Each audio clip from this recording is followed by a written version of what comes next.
স্বাগত আজকের জেডএসআরএম নির্বাচনের পথে আয়োজনে। দর্শক, আগামী ত্রয়োদশ জাতীয় সংসদ নির্বাচনকে কেন্দ্র করে সংশ্লিষ্ট সব ধরনের সংবাদ জানাতে প্রতিদিন এই সময় নিউজ 24 এর পর্দায় আপনাদের সাথে আমরা হাজির হয়ে যাই। আজকের পর্বে আছি আমি নাফিসা হক। আর যেমনটি জানাচ্ছিলাম যে প্রতিদিন আমরা একটি করে জেলা এবং তার সকল সংসদীয় আসনের তথ্য এবং আদ্যপান্ত জানাবো। সেই সাথে সরাসরি যুক্ত হয়ে জানাবো সেই জেলার বিভিন্ন দলের প্রার্থীদের প্রতিশ্রুতি এবং ভোটারদের প্রত্যাশার কথা। যারা এই অনুষ্ঠান নিয়মিত দেখেন তারা জানেন যে প্রতিদিন আমরা বিভিন্ন জেলাতে যাই। অনুষ্ঠানের আজকের পর্বে কিন্তু আমরা যে জেলাটি বেছে নিয়েছি সেটি হচ্ছে বরিশাল ৪ আসন।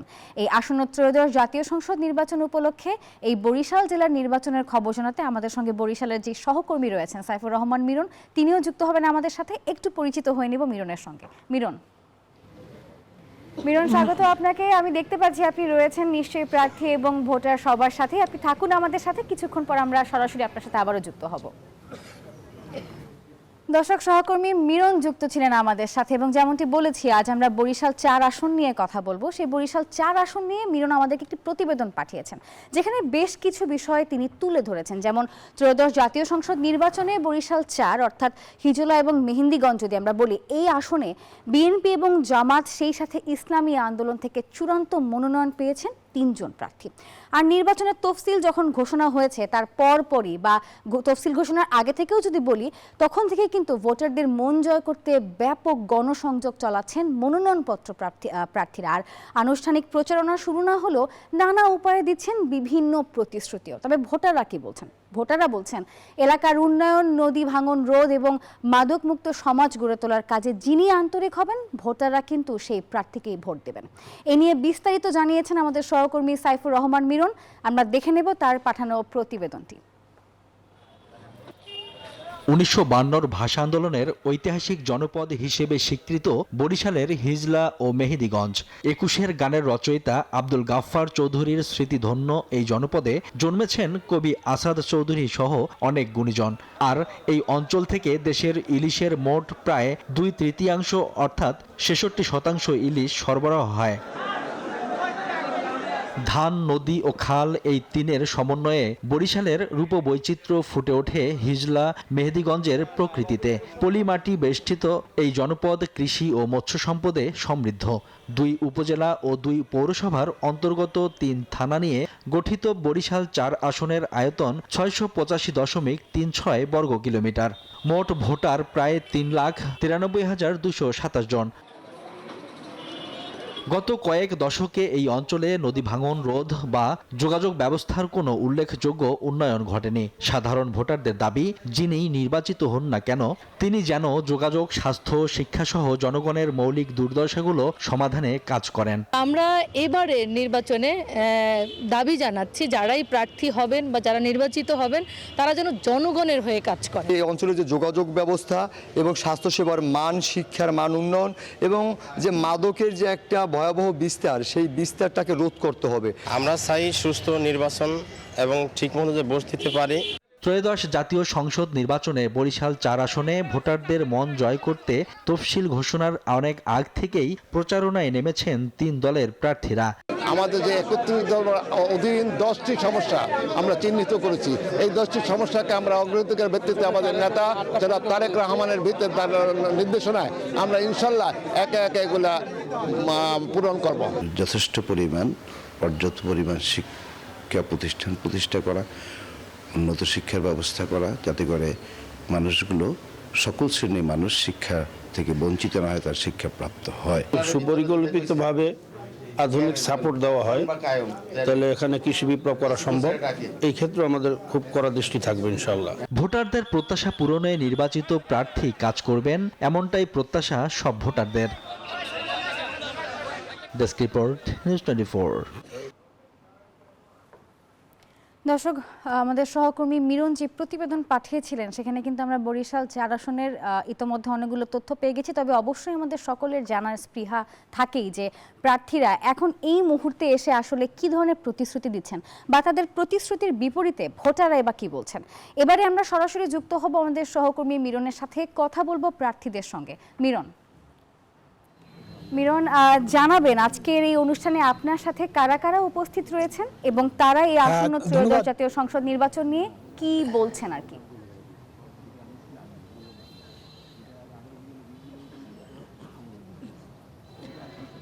ধন্যবাদ নাফিসা হক। আপনি জানেন যে বরিশাল 4 সংসদীয় আসন অর্থাৎ হিজলা এবং মেহেন্দিগঞ্জ এই দুই উপজেলা নিয়ে গঠিত যে আসন, সেই আসনের আমার সঙ্গে আজকে দুজন প্রার্থী যুক্ত হয়েছেন। একজন হচ্ছেন বাংলাদেশ জামায়াতে ইসলামীর মনোনীত প্রার্থী অধ্যাপক মোহাম্মদ আব্দুল জব্বার আমার ডান পাশে, এবং আমার বাম পাশে আছে ইসলামী আন্দোলন মনোনীত প্রার্থী মুফতি সৈয়দ মোহাম্মদ ইসহাক মোহাম্মদ রেজাউল করিম আবুল খায়ের, তিনি আমার বাম পাশে আছেন। আমরা সরাসরি নানান কথা আমরা শুনেছি, ভোটাররা নানান কথা বলেছেন।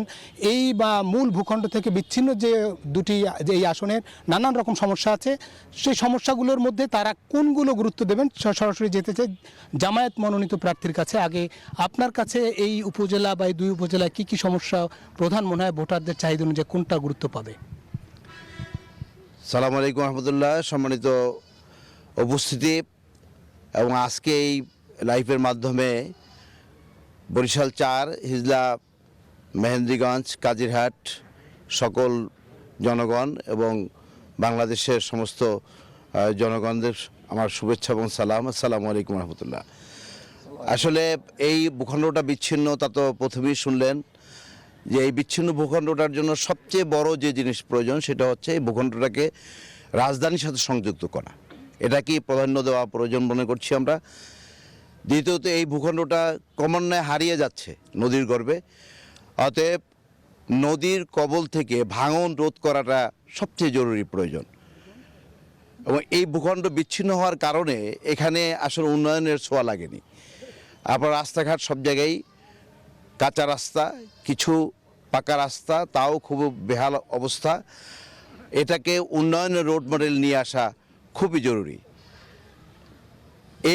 এই এলাকায় সবচেয়ে অবহেলিত মানুষগুলো হচ্ছে যারা জেলে, যারা একেবারে নিম্নবিত্ত।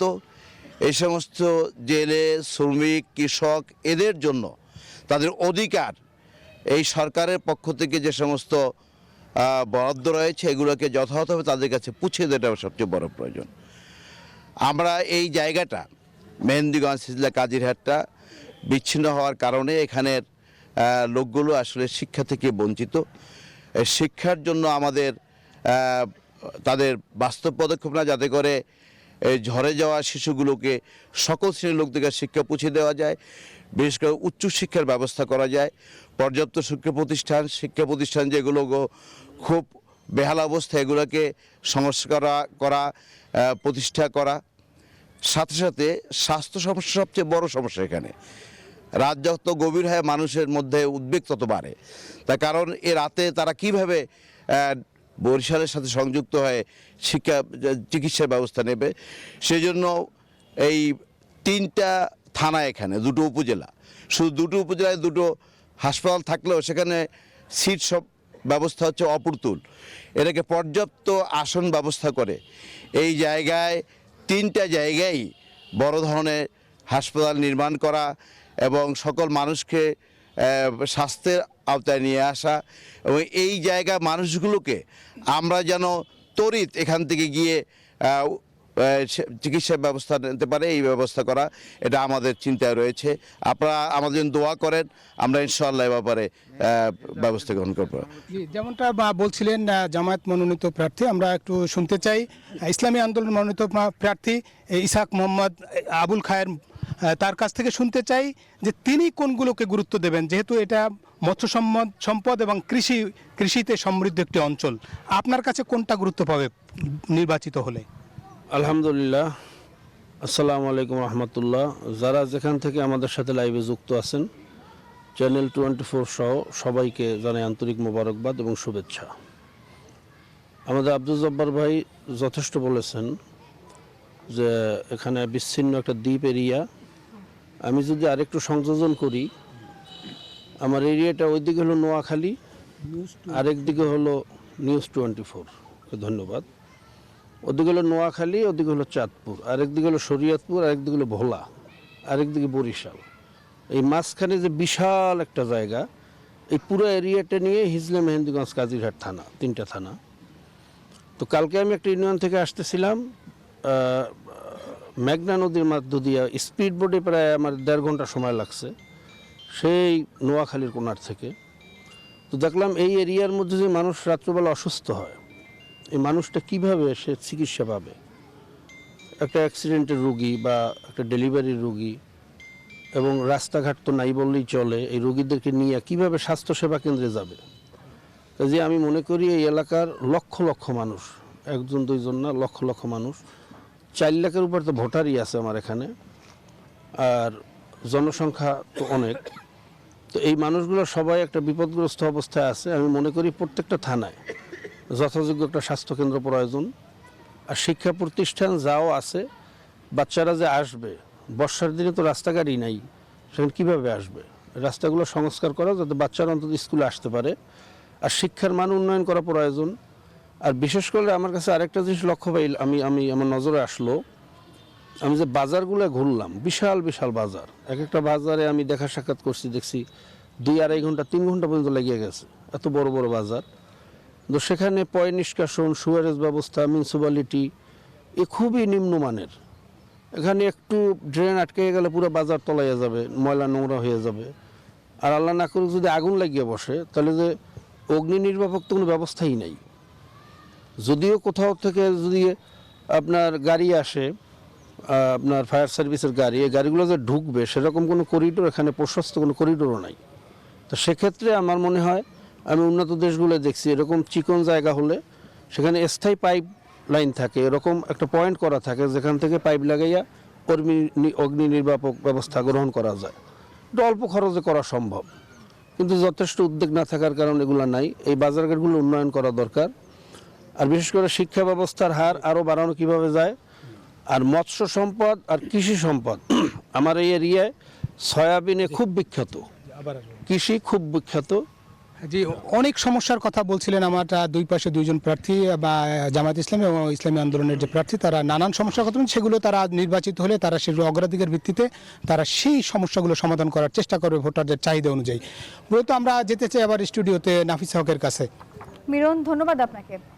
দর্শক, সহকর্মী মিরন কথা বলছিলেন বরিশাল 4 আসনের 2 জন প্রার্থীর সঙ্গে, এবং তারা কিন্তু বিভিন্ন সমস্যা এবং তার সমাধানও একই সঙ্গে তুলে ধরেছেন। তারা বলেছেন তারা যেই নির্বাচনে জয়ী হোক না কেন, যেই সমাধানগুলো, যেই সমস্যাগুলো আসলে তারা চিহ্নিত করেছেন, সেগুলো সমাধানে তারা চেষ্টা করবেন। আরও বিভিন্ন বিষয় রয়েছেন যেগুলো নিয়ে আসলে কথা বলা জরুরি। তবে এই মুহূর্তে সময় হলো একটি বিরতির। বিরতি থেকে ফিরে আমরা আবারও তাদের সঙ্গে যুক্ত হব, কথা বলবো সমস্যা এবং সমাধান দুটো নিয়েই। আপনারা দেখছেন জেডএসআরএম নির্বাচনের পথে, সঙ্গেই থাকুন।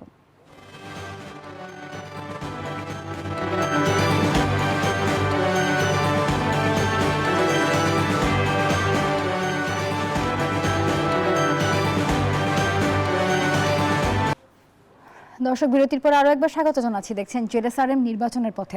আমরা আবারও আমাদের প্রতিনিধির সঙ্গে যুক্ত হব, কথা বলবো প্রার্থীদের সঙ্গে সরাসরি। মিরন, নিশ্চয়ই আমাকে শুনতে পাচ্ছেন। জানাবেন যে প্রার্থীরা রয়েছেন, নারী অধিকার বা নারী ক্ষমতায়ন, তা নিয়ে তাদের কি চিন্তা ভাবনা রয়েছে?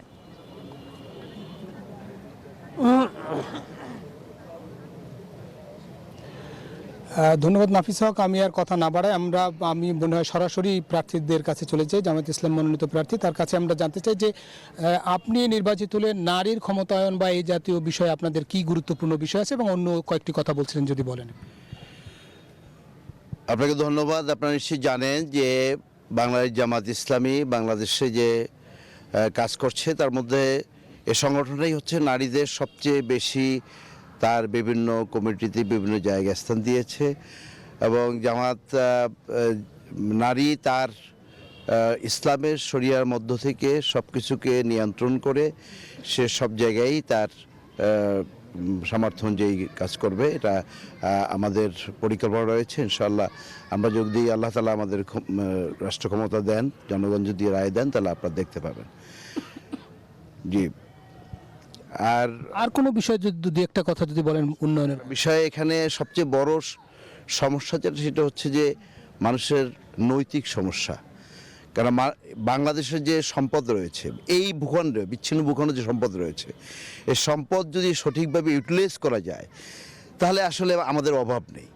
কিন্তু সমস্যা যেটা, সেটা হলো যে এখানে মানুষের মধ্যে নৈতিকতার অভাব। এই জন্য আমরা মানুষকে একটা মানুষের এটা জনশক্তিতে রূপান্তরিত করতে চাই।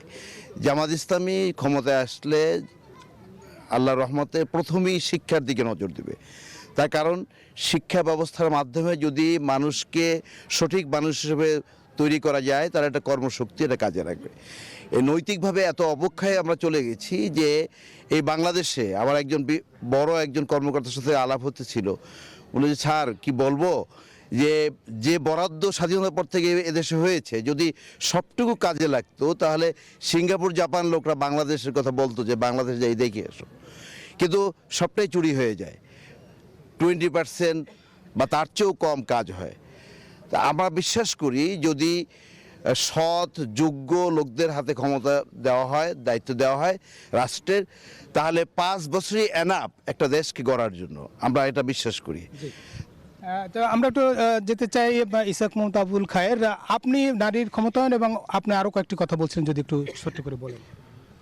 জি আলহামদুলিল্লাহ, নারীর ক্ষমতায়ন বলতে একটা স্লোগান সমাজে আছে, সমান অধিকার নারীদের। আমি মনে করি নারীদের সমান অধিকার এই কথা যারা বলে এরা বুদ্ধি প্রতিবন্ধী। নারী আর পুরুষের সমান অধিকার হইতে পারে না। নারী আর পুরুষ, নারীদেরকে দিতে হবে অগ্রাধিকার, ইসলাম সেটা দিয়েছে। মানে যেই কাজ পুরুষের জন্য নির্ধারিত, এটা নারীদেরকে করার জন্য বাধ্য করা যাবে না। নারী অধিকারের নামে বা নারী স্বাধীনতার নামে যারা পশ্চিমা সংস্কৃতি চালু করে সংসার সিস্টেমকে ধ্বংস করতে চায়, আমরা এই ষড়যন্ত্র রুখে দিব। কিন্তু নারীদের যথাযোগ্য মর্যাদা, তার যেখানে তার প্রয়োজন সেখানে নারীদেরকে অবশ্যই অগ্রাধিকার দিতে হবে। পুরুষের সাথে সমান অধিকার দিতে গেলে নারীরা পুরুষের সাথে প্রতিযোগিতা পারবে না। তাহলে তো পুরুষেরও রিক্সা চালাতে হবে, নারীদেরও রিক্সা চালাতে হবে, পুরুষ আড়াই মূল্য অবস্থা মাথায় নিতে হবে, মহিলাদেরও নিতে হবে, যেটা তাদের দ্বারা সম্ভব না। আরেকটা হলো নারী অধিকারের নামে আমরা দেখছি প্রাইমারি স্কুলগুলো 80% পর্যন্ত মহিলা শিক্ষিকা দেওয়া হয়। তারা গর্ভকালীন ছুটির কারণে এবং গর্ভপাতের পরে বাচ্চা ভূমিষ্ঠের পরে তারপরে 3 মাস ছুটি দেওয়া হয়, যার কারণে পড়ালেখার খুব ক্ষতি হইতেছে। তো যে দেশের শিক্ষিত যুবক লক্ষ লক্ষ যুবক বেকার, বেকারত্বের অভিশাপে তারা নেশাগ্রস্ত হইতেছে, ধ্বংস হইতেছে, সেখানে নারীদেরকে আগে চাকরি দিতে হবে, এই নীতিতে আমরা একমত না। আগে পুরুষের কর্মস্থান ঠিক করতে হবে, তারপর নারীদেরকে। যেমন শুনছিলেন আজকে আমাদের দুজন প্রার্থী বরিশাল 4 আসনে তারা নানা রকম সমস্যার কথা উপলব্ধি করেছেন এবং সেগুলো সমাধানেরও আশ্বাস দিয়েছেন তারা নির্বাচিত হলে। এই ছিল বরিশাল 4 আসন নিয়ে আমাদের আজকে নির্বাচনী পথে আমার কাছে সবশেষ তথ্য। ফিরছি স্টুডিওতে। নাফিসা হক। মিরন, ধন্যবাদ আপনাকে যুক্ত হওয়ার জন্য। সেই সঙ্গে ধন্যবাদ দর্শক এতক্ষণ যারা আমাদের সঙ্গে ছিলেন, দেখছিলেন জেডএসআরএম নির্বাচনের পথে। আজকের আয়োজন এই পর্যন্ত, দেখা হবে আগামী দিন নতুন কোনো জেলার আদ্যপান্ত এবং নির্বাচনের সবশেষ আয়োজন নিয়ে। সে পর্যন্ত ভালো থাকুন এবং দেখতে থাকুন নিউজ 24।